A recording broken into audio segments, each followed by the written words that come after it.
What's up, guys? This is Teacher Jonathan, and I would like to welcome you all in our today's virtual presentation about laboratory safety rules.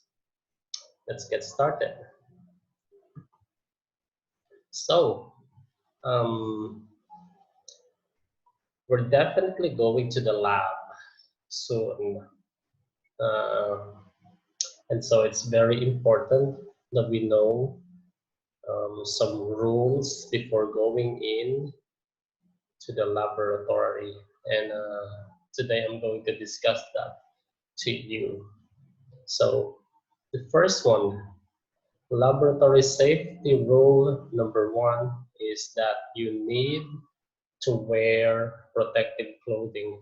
And when I say protective clothing, that includes goggles, wearing gloves, wearing lab coats, and the proper shoes.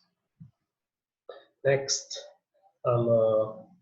like what I said a while ago, it is essential that we wear all this protective clothing, especially that when you are going to work with chemicals, you're gonna hit chemicals.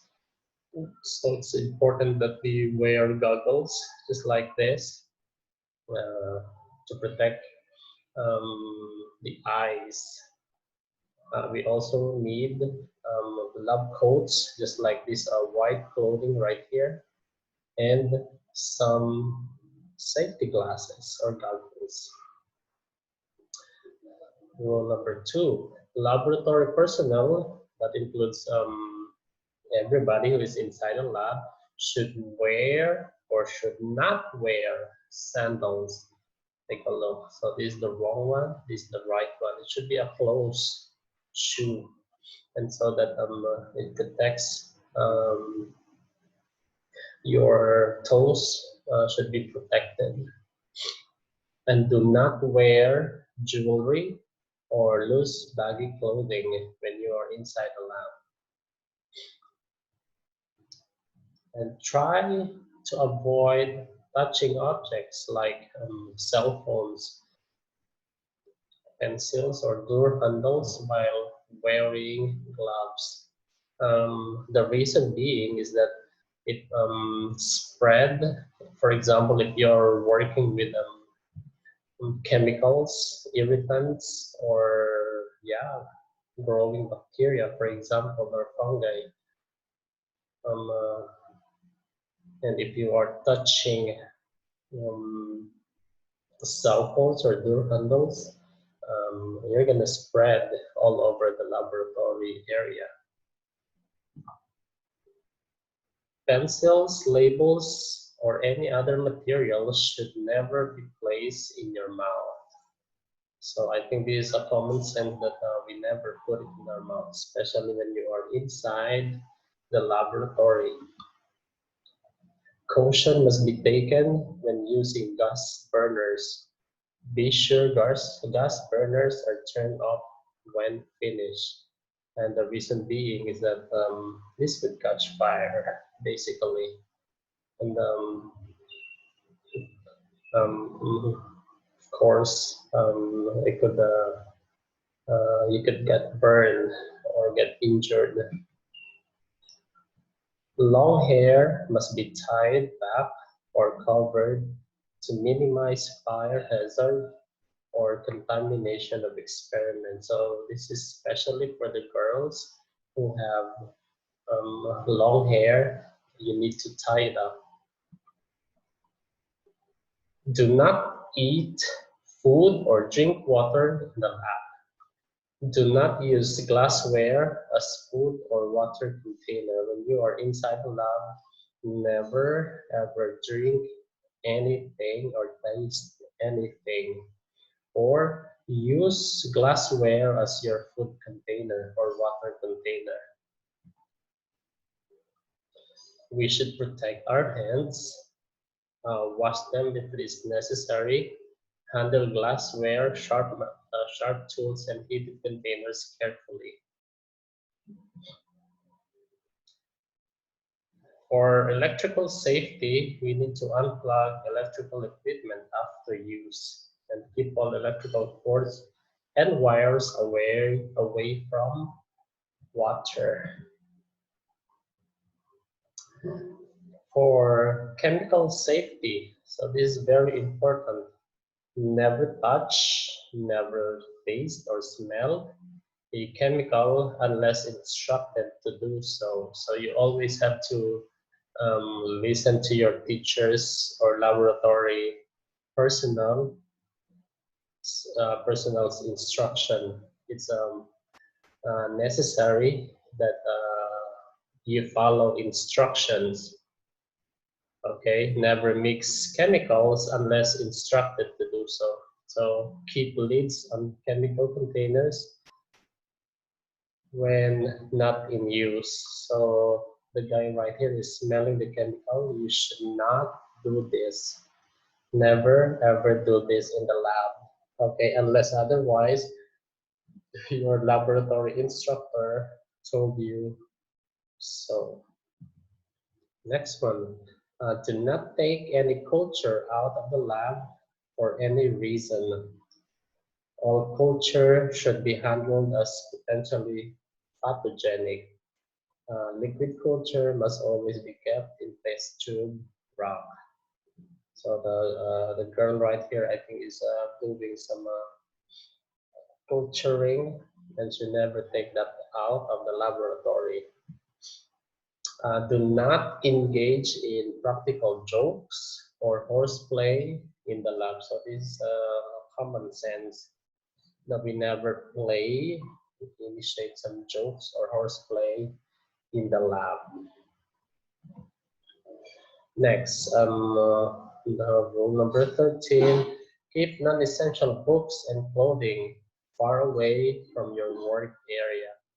So if you have your notebooks or books with you that are non-essential, better yet, keep it away from the laboratory area or work area.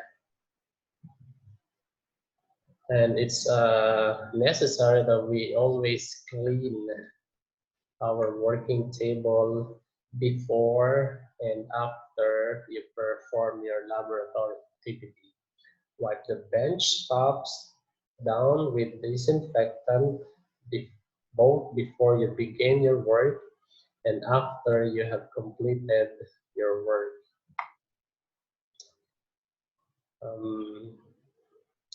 Dispose of waste product according to instructions.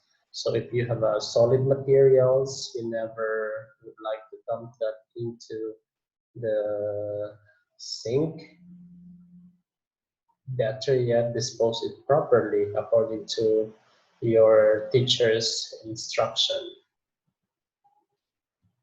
And if there are accidents, we should report, and no matter how minor, we have to tell it to our supervisor because they know what to do, especially when a biohazard like this is spilled on your table or in your on the floor. Okay, you have to report all accidents. Now for the lab safety equipment,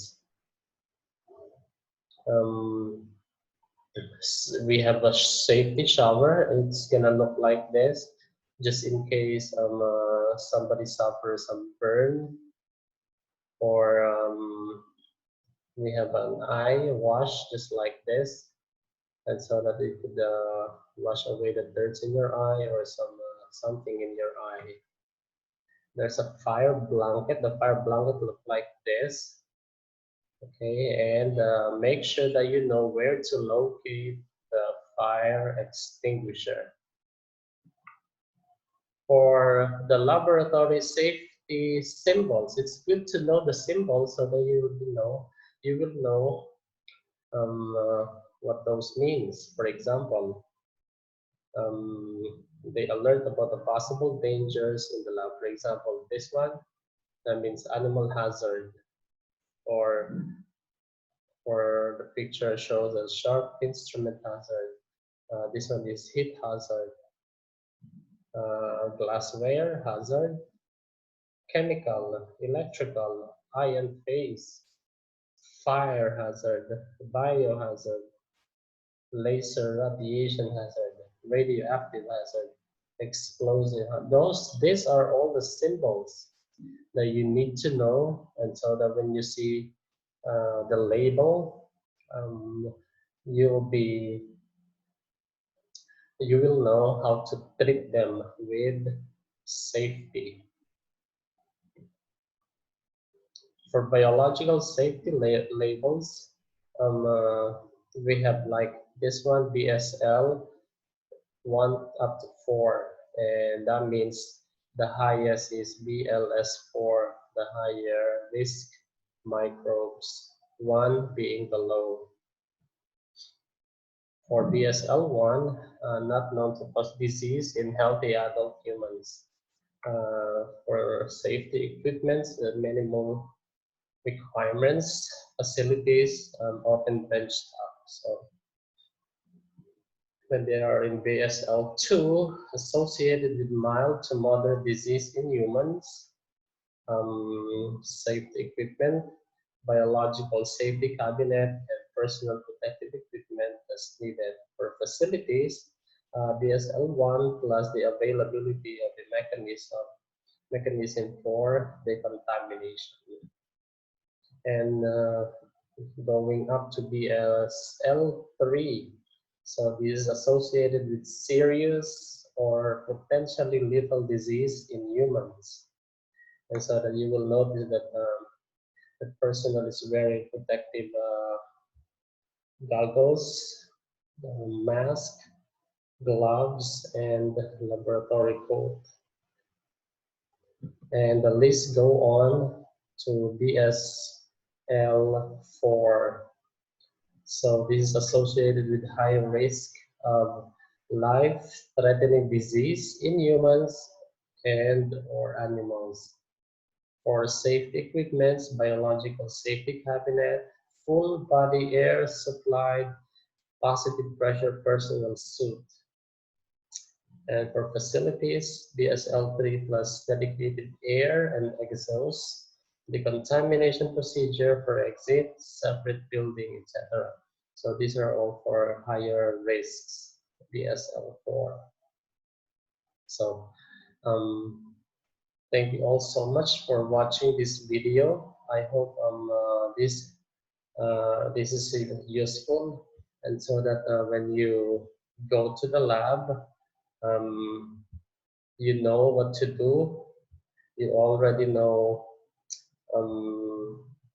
you are aware of what's going on, and always listen to your teacher's instruction before proceeding to your activity.